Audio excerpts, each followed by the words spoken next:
Do what it takes to get there. I want you to repeat the words. I love myself. I love who I am. Florence Griffith Joyner was the fastest woman who ever lived. Her records from 1988 still haven't been broken. But on September 21, 1998, her husband found her cold and lifeless at just 38 years old. The autopsy revealed something nobody expected. Not drugs, not what the rumors said, but a hidden condition she'd carried since birth. What happened after her death was even more shocking.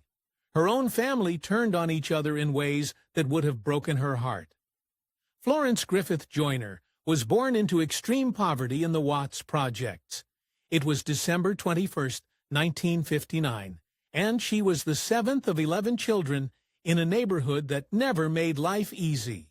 Her parents split up when she was just 4. Money was always tight, the family had little, and they lived surrounded by crime and struggle. But even as a kid, Florence had something inside her. That harsh world never broke her. It made her tougher. People called her DD, and they laughed at her when she talked about what she wanted. She had big dreams. She told them she'd be a designer, an artist, a poet. They thought that was a joke. Every time she spoke up, someone told her to be more realistic. The teasing was constant, and it dug deep. It made her hide her dreams for years, but that fire never left. Every insult pushed her to work harder, even if they couldn't see it. Her father, Robert, didn't want his kids sounding like everyone else. He told them to speak properly, not like they were from Watts. It was his way of protecting them, making sure nobody thought less of them. But outside their door, it did the opposite. Kids would taunt Florence for acting different. Even back home, she never quite fit in. That left her feeling trapped between two worlds, at home and in the neighborhood. But it also gave her a sense of discipline. It shaped who she became. Running was the first thing that felt easy. By 7 years old, Florence was already racing and winning. Her speed was real, and people noticed. But money was tight, so at 19, she stopped training. The bills had to be paid, and she went to work as a bank teller. It was a hard choice. Her talent was clear, but keeping her family afloat mattered more. Then one day, Coach Bob Kersey walked into that bank. He had trained some of the best runners in the world. When he recognized Florence, he offered her a way back into the sport. Thanks to him, she went to UCLA and started training seriously again. That chance changed everything. It put her on the path toward becoming the fastest woman in history. Still, it wasn't an easy road. Even as a college athlete at Cal State Northridge, she struggled with the most basic part of sprinting, her start. No matter how hard she tried, she couldn't seem to master those first few steps off the blocks. It frustrated her. Some coaches doubted she'd ever make it as a top sprinter. Florence would cry after practice, wondering if she was chasing a dream that didn't fit her. But she kept going. By 1980, she had earned a place at the U.S. Olympic trials, running against future champions like Alice Brown and Jeanette Bolden. She was so close to making the team.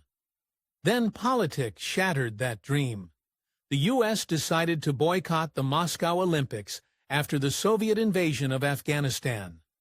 Florence was crushed. No matter how fast she had run, she would never get the chance to compete. It was one of the hardest losses she ever faced.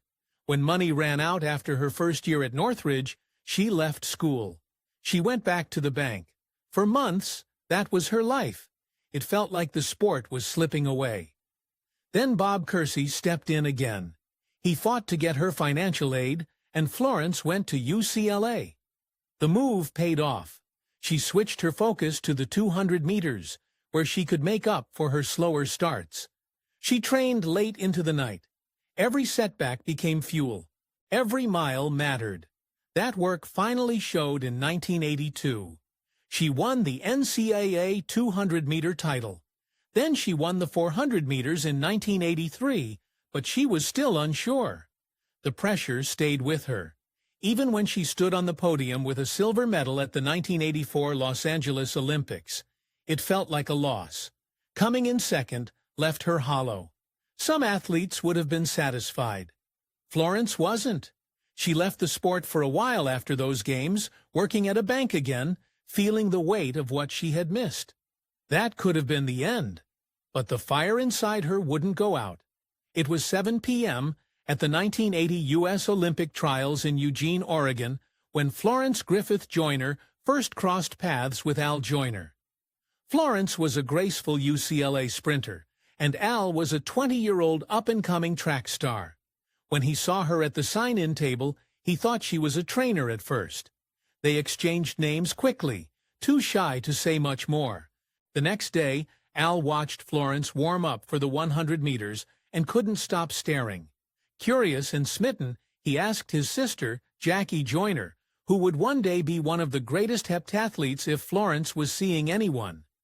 Jackie teased him, telling him she probably wouldn't be interested.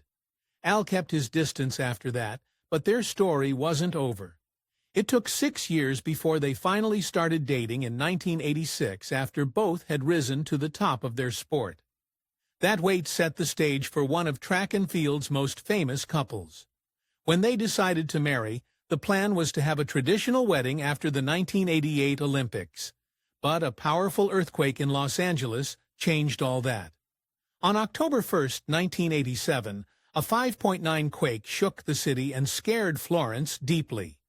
It made her realize life was short. Instead of waiting, she convinced Al they had to marry right away.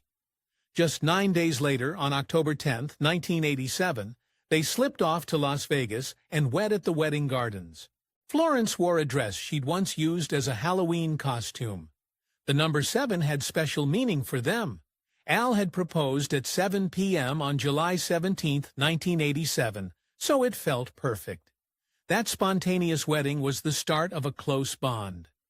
The song All My Life by Catesy and JoJo would later play at Florence's funeral in 1998, a heartbreaking reminder of their deep love. After the wedding, Al became more than Florence's husband. He became her coach and greatest supporter. Florence had trained under Bob Kersee before, but she felt boxed in by his style. Kersee pushed her to copy others. Al encouraged Florence to believe in her own talents. For the first time, someone gave her financial support too, so she could train without juggling odd jobs. That trust and freedom lit a fire in Florence. Al helped her focus, and her training results skyrocketed. People began calling them the royal family of track, and Florence began to prepare for what would be the most incredible performances of her career. Al changed everything about her workouts. Instead of copying other runners, Florence built serious strength. She started lifting heavy, up to 320 pounds in squats and lunges, something most female sprinters never did then. She studied how top male sprinters like Ben Johnson and Carl Lewis exploded off the blocks. Every part of her training became about raw power and speed. She also crushed core workouts, sometimes doing 1,000 sit-ups a day. Florence's body became strong and muscular, and her races began to look different too. Every stride was sharper. Every start was faster. It was a whole new way to train. The proof showed up in 1987. Florence ran a personal best of 10.96 seconds in the 100 meters and 21.96 in the 200. These times were among the world's best, and they earned her a silver medal in the 200 meters at the World Championships in Rome. That was the moment she knew she could do more. What came next stunned everyone. On July 16, 1988, Florence Griffith Joyner shocked everyone. She ran the 100 meters at the U.S. Olympic trials in Indianapolis in an unbelievable 10.49 seconds. That was 0.27 seconds faster than the old world record of 10.79, which belonged to Evelyn Ashford. In sprinting, most records improved by 1/100ths of a second, not tenths. Some thought the timing equipment had failed. Even the officials had their doubts. The wind gauge showed 0 point, so there was no wind helping her. Her time was faster than men's national records in countries like Ireland and Norway. Over the 2-day trials, she ran the 3 fastest times ever for a woman. 10:49 in the quarterfinal, 10:70 in the semifinal, and 10.61 in the final. 36 years later, nobody has come close. Elaine Thompson-Herah ran 10.54 in 2021, still 0.05 slower. FloJo's record remains one of the most incredible and controversial achievements in sport. If Florence Griffith Joyner's 100 menopause in Seoul was astonishing, her 200 millimeters was even more unreal. In the semifinal, she smashed the world record with a time of 21.56 seconds. Less than 2 hours later, she did it again. In the final, she ran an unbelievable 21.34 seconds. No other woman has come within 0.2 of a second of that mark in nearly 40 years. On that day, she was in a league of her own. Her second 100 millimeters in the final was estimated at 10.16 seconds, faster than the existing 100 millimeters world record at the time. It was a perfect mix of raw power and smooth form. Even the closest challenger, Jamaica's Grace Jackson, ran her personal best and still lost by 0.22 seconds. That was nearly 5 meters back. The date was 29th of September 1988. That record still stands. At those Olympics, FloJo didn't just dominate one race. She took home 3 golds, in the 100 meter, the 200 meters, and the 4 100 millimeters relay. She also added a silver medal in the 4 of a very 400 millimeters relay. No female track athlete had ever won that many medals at a single Olympics before. In the 4 of a 100 millimeters relay, she ran the 3rd leg and handed over a big lead to Evelyn Ashford. Then, just 40 minutes later, she ran the 4 Horobanturyov hard 400 by Matera anchor leg in 48.10 seconds, the fastest of anyone in the race. That was enough to help the United States finish second behind the Soviet Union. Her 4 medals in Seoul took her career Olympic total to 5, including the silver she won in the 200 millimeters at Los Angeles in 1984. It made her a global star. She was honored with the Sullivan Award and elected into the USA Track and Field Hall of Fame. But the sudden improvement in her times created suspicion. Some athletes couldn't believe what they were seeing. Joaquin Cruz and Ben Johnson, himself caught up in a doping scandal, were among the loudest critics. FloJo was 28 years old and had improved her 100 millimeter of personal best by more than half a second in one season. That kind of jump was unheard of. Even her sister-in-law, Jackie Joyner-Kersee, called the accusations the lowest point of her own career. The media kept pushing, and the stories grew wilder. Daryl Robinson, a former athlete, even claimed she had bought growth hormone from him. She called him a liar and denied ever taking drugs. Still, the questions followed her into retirement and after her death. What is often overlooked is how thoroughly she was tested. In Seoul, she was tested more than most. The head of the IOC's medical commission, Prince Alexandra de Merode, ordered extra tests because of the rumors. Manfred Donica, a top anti-doping expert, personally handled her samples. They found nothing. De Merode was clear. Every test was negative. Sebastian Coe, an Olympic champion himself, later pointed out that people can make progress that surprises everyone. Breaking a record doesn't mean cheating. Without a positive test, there was no proof at all. FloJo shocked the world in February 1989. At just 29 years old, only a few months after making history at the 1988 Seoul Olympics, she announced she was retiring from track and field. Fans and experts couldn't believe it. After all, she had just won 3 Olympic gold medals in the 100 meters, 200 meters, and the 400 meters relay, and a silver in the 4,400 meters relay. She had also shattered the world records in the 100 meters with a time of 10.49 seconds, and in the 200 meters with 21.34 seconds. Even today, more than 35 years later, those records still stand.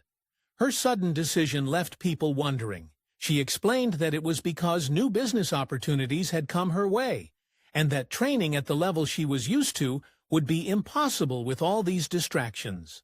Right after Seoul, she was flooded with endorsement deals, including big names in Japan, her own signature doll, and even her own sportswear line. Companies were offering her millions, but there was also the matter of timing. Her retirement came right before stricter anti-doping tests were introduced by the sport's governing body, the International Association of Athletics Federations.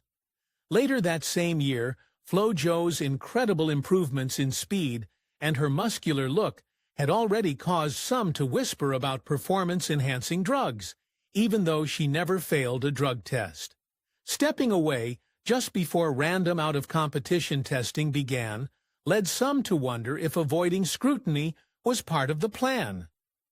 Her husband, Al Joyner, defended her fiercely, insisting she had been tested more than most athletes, and telling reporters they could test her every day if they wanted, but the questions never entirely disappeared. Meanwhile, Flo Jo kept moving forward. After retiring, she built a new career off the track. In 1989, she designed the Indiana Pacers uniforms for the 1989-90 NBA season, putting her bold style into their new look. Major companies like Mizuno, Agfa, Proxy Shoes, and LJN Toys paid her handsomely to put her face or name on their products. A Flo Jo doll was created to rival Barbie at a time when the doll market was booming. She also wrote children's books, romance novels, and appeared on popular TV shows like 227 and Santa Barbara. In the year after Seoul, she was earning close to $4 million. Her impact didn't stop with business. From 1993 to 1998, she served as co-chair of the President's Council on Physical Fitness and Sports under President Bill Clinton. In that role, she traveled across the United States to encourage fitness and a healthy lifestyle. On top of that, she set up a foundation to help underprivileged children. In 1990, Florence Griffith Joyner had her first documented seizure. It happened 2 years after her famous Olympic wins in Seoul. Suddenly, she lost consciousness. Her muscles contracted violently. When she woke up, she was exhausted and confused. She was only 30 years old. To most people, she was a picture of perfect health. Nobody outside her close circle knew this had happened.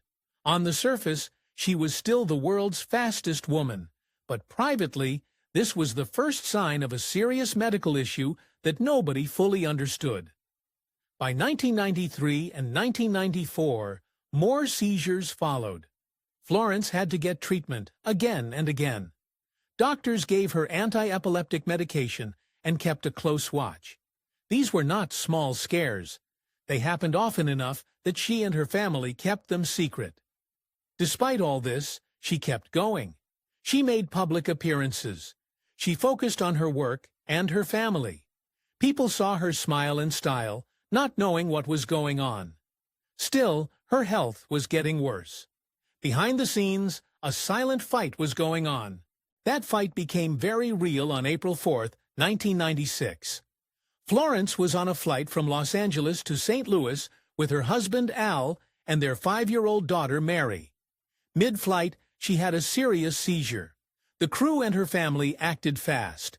When the plane landed, she was rushed to Barnes Jewish Hospital in St. Louis. Doctors checked her and let her go home the next day. The family kept the whole incident quiet. No one outside them knew how scared they had been. This emergency happened under stressful conditions, high in the air, which can make a seizure worse. Her family decided to protect her privacy at all costs. Even so, this flight was an important turning point. It was just 2 years before she passed away. When she died in 1998, doctors finally discovered the cause. Florence had a cavernous angioma. This is a rare brain problem where tiny clusters of blood vessels don't form right. They can leak or bleed. That can lead to seizures and even sudden death. The small lump was in the left frontal part of her brain. That part controls movement and thoughts.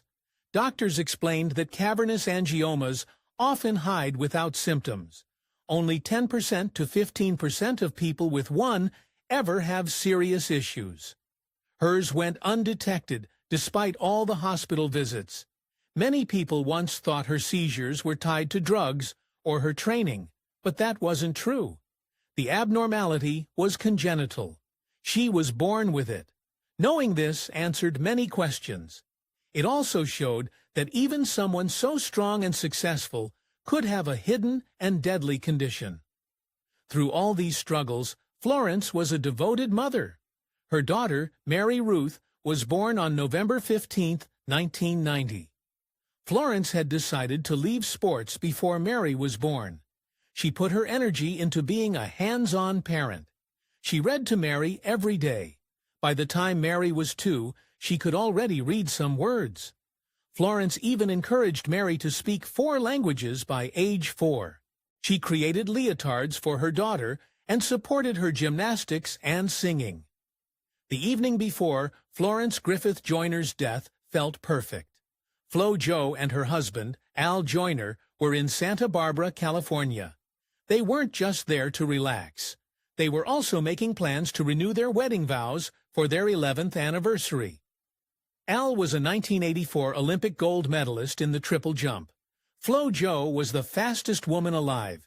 Even in her quiet moments, the world records she set in 1988, 10:49 for the 100 meters and 21.34 for the 200 meters, still felt unreal.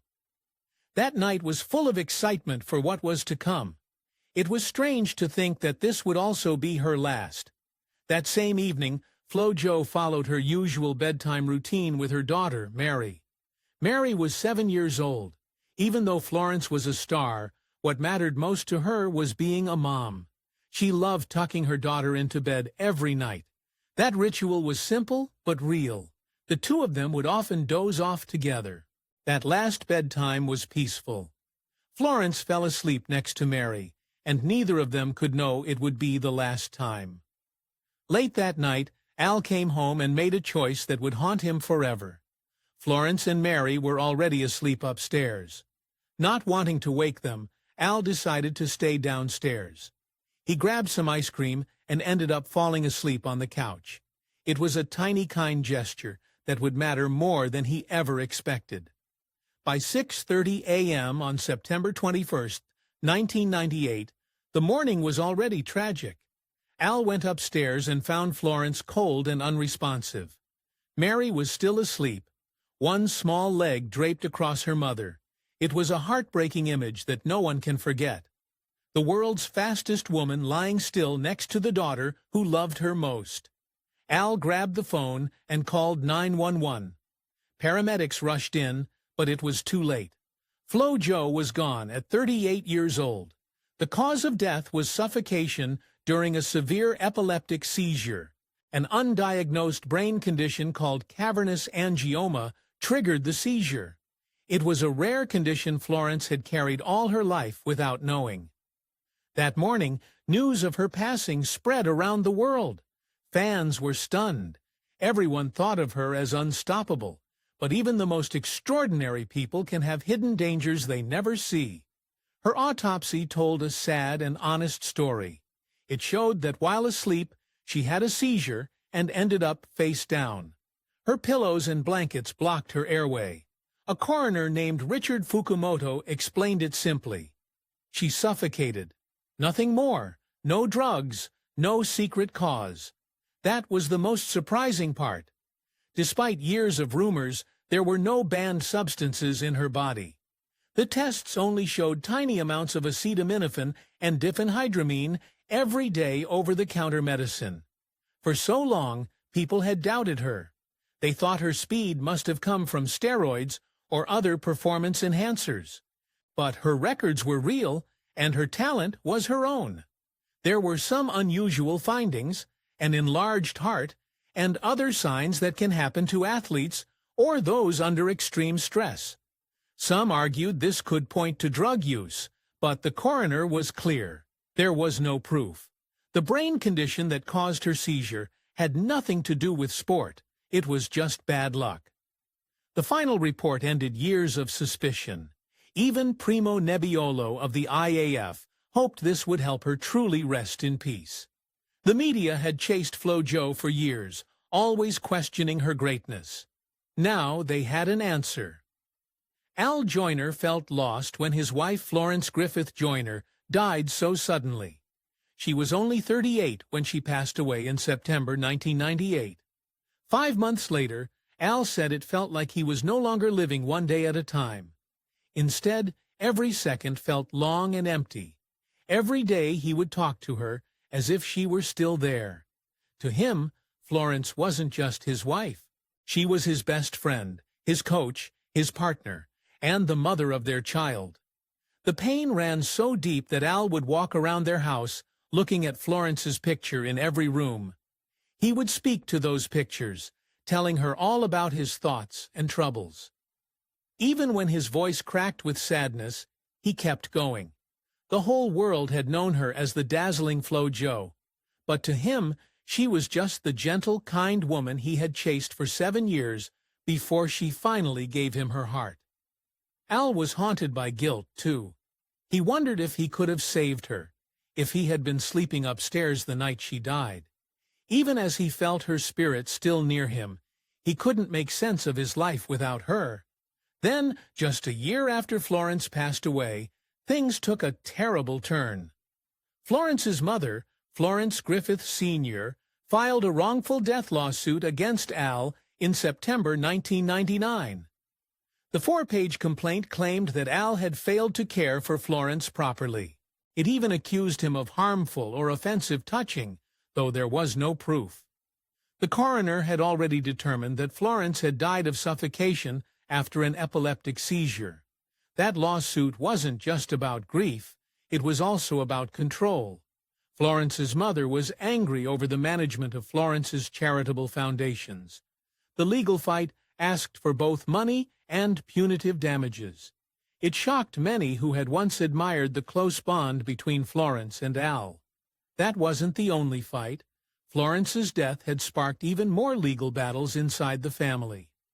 Al wanted his mother-in-law to leave the Rancho Santa Margarita condo that he owned, where she had lived for 8 years. Florence's mother fought back, saying that her daughter had promised she could stay there forever. Florence Sr. told the court that FloJo had once assured her, "Mama, this is your house now. You don't ever have to worry about anything." Al denied that this had ever happened. He explained that his plan was only to make sure that their daughter, Mary Ruth, would have a stable future. Money troubles only made things worse. Al was also facing serious debt. Public records showed he owed more than $40,000 to one bank and more than $12,000 in funeral bills. The courtroom struggles and public accusations broke the hearts of friends and fans. The family was also torn apart over Florence's legacy. Al had created the FloJo Memorial Community Empowerment Foundation to honor his wife's memory. But Florence's mother and sister already had the Florence Griffith Joyner Youth Foundation, which had been running for 5 years. Both charities wanted to support young athletes and underprivileged kids. This led to more fighting. Accusations flew back and forth that one side was undermining the other. Donors didn't know who to trust. Instead of celebrating Florence's life, it became one more painful sign of a family divided by loss. And then there was the most heartbreaking issue of all. Florence died without a will. Even though she had prepared one in California, nobody could find it after she passed. That meant Florence died intestate with no legal instructions for her estate, which was worth about $3 million. That triggered a long fight between Al and Florence's mother over everything she left behind. Houses, money, investments, even rights to her image. The arguments were so bitter that a judge had to put a third party in charge of the estate because neither side could agree. Years passed, and the money was eaten up by legal fees. Finally, in 2003, nearly 5 years after Florence's death, the court decided how to split the estate between Al and Florence's mother. But by then, most of its value was gone.